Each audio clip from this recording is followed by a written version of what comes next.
أهلا وسهلا بحضراتكم معانا، ونيجي للسبب الأشهر لعدم انتظام النوم ليلا، وإن حضرتك تقوم تعبان ومرهق وإنت لسه بتقوم من النوم، ألا وهو الشخير. والجملة الأشهر في المدن المصرية: يا حاج يا حاج اعدل رقبتك. يقوم الحاج مشكورا ويعدل رقبته، وبعد 10 دقايق: يا حاج يا حاج اعدل رقبتك. الحاج يقوم يقول لها: ما أنا لسه عادلها.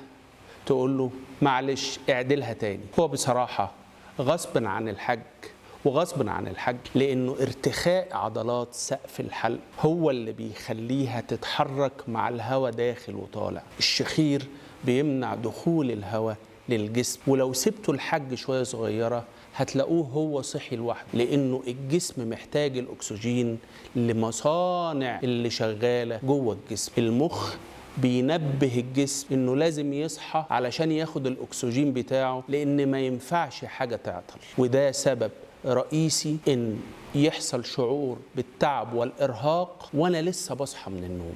زياره صغيره لطبيب الانف والاذن والحنجره تغنيك عن كل هذه المشاكل. دمتم سالمين. جرام وقايه.